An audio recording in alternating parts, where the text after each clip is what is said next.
Madam, என்ன கார்த்திகா? வெளியில இவங்க குழந்தைங்க அவங்க அம்மாவை பார்க்க அழுதுட்டு இருக்காங்க.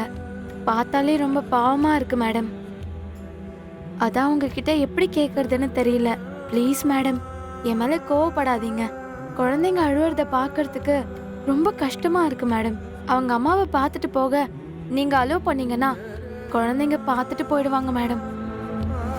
உங்களுக்கு இந்த விஷயத்துல இஷ்டம் இல்லைன்னா நீங்க கான்ஸ்டபிள் சாரை கூட்டிட்டு ஒரு ரவுண்ட்ஸ் போயிட்டு வாங்க மேடம். அதுக்குள்ள நான் அவங்கள வர வச்சு சாப்பிட வச்சு அனுப்பிடுறேன் மேடம். ஏதாவது பிரச்சனை வந்தா நீங்க ரவுண்ட்ஸ் போயிட்டீங்க, நான் மட்டும்தான் ஸ்டேஷன்ல இருந்தேன்னு நீங்க என்ன கை காட்டி விடுங்க மேடம். இவங்களுக்காக நீ இவ்வளவு தூரம் ரிஸ்க் எடுக்க நினைக்கிறது எனக்கு சரியா படல. நம்ம போலீஸ் வேலையில எமோஷனலுக்கெல்லாம் இடம் கொடுத்தோம்னா நமக்கு தான் பிரச்சனை. இதெல்லாம் உனக்கு புரியுமான்னு தெரியல. அனுபவத்துல நீயே இதெல்லாம் கத்துக்கணும். இப்பதானே வேலைக்கு சேர்ந்திருக்க, அதனாலதான் இப்படி இருக்க. மேடம் ப்ளீஸ் மேடம், நீங்க போயிட்டு வரதுக்குள்ள அவங்க சாப்பாடு கொடுத்துட்டு அவங்க அம்மாவையும் பார்த்துட்டு போயிடுவாங்க மேடம்.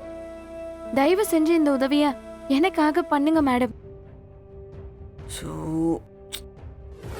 அம்மா. தமிழ், ஆதித்யா, ஏய், நீங்க எப்ப இங்க வந்தீங்க?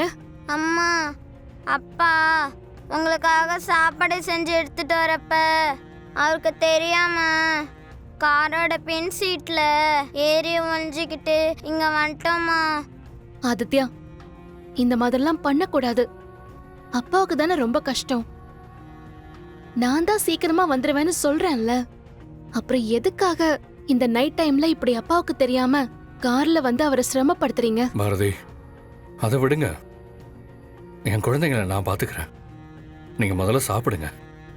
ஸ்டேஷனுக்குள்ள வந்ததுலேருந்து நீங்க எதுவும் சாப்பிட்ருக்க மாட்டீங்கன்னு எனக்கு நல்லா தெரியும். அதனால தான் நான் சமைச்சு சாப்பாடு எடுத்துட்டு வந்திருக்கேன். மேடம், இந்த லாக்கப்பை கொஞ்சம் திறந்து விடுறீங்களா? சாப்பாடை கொடுத்துட்டு போயிடுறேன்.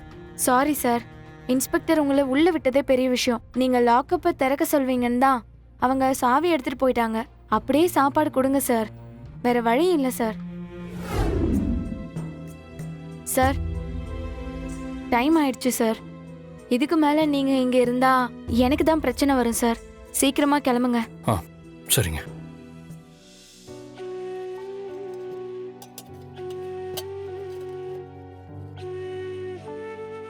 பாரதி, நீங்க தைரியமா இருங்க. உங்களை நான் இப்படியே விட்டுற மாட்டேன். நாளைக்கு விடியிற பொழுது உங்களுக்கு நல்லபடியா விடியும். ஆத்யா, தமிழ், வாங்க போலாம். அப்பா, நான் அம்மாவை விட்டு வர மாட்டேன்.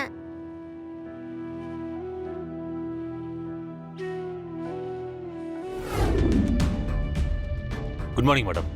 Good morning. நம்ம போட்ட திட்டப்படி எல்லாம் கரெக்டாக தானே போயிட்டு இருக்கு? ஆமா மேடம். மேடம், இன்னைக்கு மட்டும் அந்த பாரதி எக்காரணத்தை கொண்டும் வெளியே வந்துடக்கூடாது.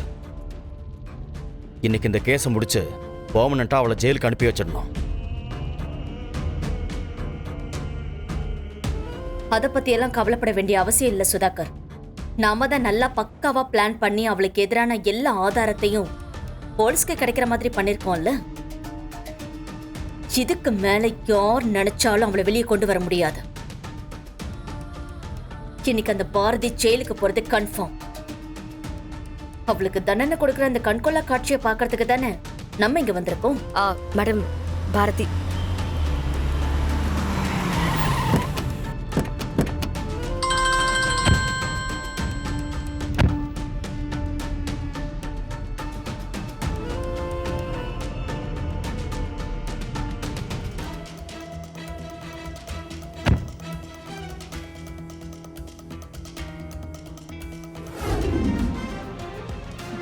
சும்மா நடிக்காத பவானி. நீ யாருன்னு எனக்கு நல்லாவே தெரியும். ஆதி விஷயத்துல நீ போட்டிருக்கிற திட்டப்படி எல்லாம் நடக்கணுங்கிறதுக்காக நீ என்ன வேணாலும் பண்ணுவேன்னு எனக்கு நல்லாவே தெரியும். துரையை நான் ஃபாலோ பண்ணிட்டு வந்து அவனை அடிச்ச வரைக்கும் நடந்த விஷயம் வரைக்கும் தான் உண்மை. அதுக்கப்புறம் நான் அந்த இடத்த விட்டு கிளம்பி போயிட்டேன். அவனை கொல்ல வேண்டிய அவசியம் எனக்கு இல்லை. ஆனா என்ன ஜெயிலுக்கு அனுப்புறதுக்காக அவனை கொல்றதுக்கான எல்லா அவசியமும் உனக்கு இருக்கு. துரைய கொலை பண்ணி அந்த பழியை ஏன் மேல போட்டது நீதான். இவ்ளோ நாள் இல்லாம மித்ரா வீட்டுக்கு நீ ஆதிய பார்க்க வந்தப்பவே ஏதோ ஒரு பெரிய திட்டத்தோட தான் வந்திருப்பேன்னு நான் யோசிச்சு முடிக்கிறதுக்குள்ள என்ன போலீஸ் வந்து அரெஸ்ட் பண்ணிருச்சு. இதெல்லாம் தெரியாத அளவுக்கு நான் முட்டாள் இல்ல பவானி. என்னடா இவ்ளோ நடந்ததுக்கு அப்புறமும் இவ இவ்ளோ தைரியமா கான்ஃபிடென்ட்டா பேசுறாளேன்னு பாக்குறியோ? பேசணும்ல. அதுக்கு காரணம் என்னோட ஆதி. ஆ என்ன தொட்டு தாலி கட்டின என் புருஷன் ஆதி. எங்க பொண்ணு தமிழ் கிட்ட என்ன வெளியில கூட்டிட்டு வந்துடுறேன்னு சத்தியம் பண்ணிருக்காரு. பவானி, நான் துரைய கொலை பண்ணலங்கிற உண்மையும் என் புருஷனுக்கு செஞ்சு கொடுத்த சத்தியமும் கண்டிப்பா என்னை காப்பாத்தும். அந்த நம்பிக்கை எனக்கு நிறையவே இருக்கு. உனக்கு தெரிஞ்ச விஷயம்தான், இருந்தாலும் ஒரு தடவை ரிப்பீட் பண்றேன். தெய்வம் நல்லவங்கள சோதிக்கும், ஆனா கைவிடாது. நீ வேணா பாரு, அவர் கண்டிப்பா என்ன வெளியே கொண்டு வந்துருவாரு. அத நீ பார்க்க தானே போற.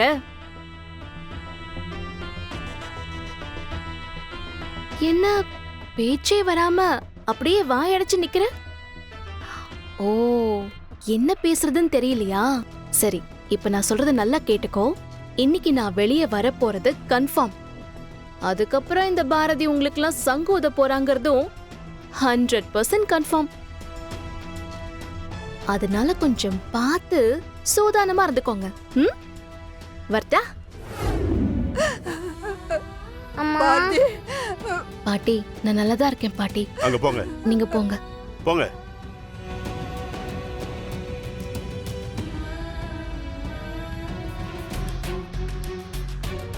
யோ வக்கீல், பப்ளிக் ப்ராசிக்யூட்டர் கிட்ட விளக்கமா பேசிட்டல்ல, அந்த ஆள் சொதப்பிட போறான். நீங்க அதை பத்தி கவலையே படாதீங்க மேடம். நான் அவர்கிட்ட எல்லாத்தையும் தெளிவா சொல்லிட்டேன். எல்லாம் அவரு பார்த்துப்பாரு. நீங்க போங்க மேடம்.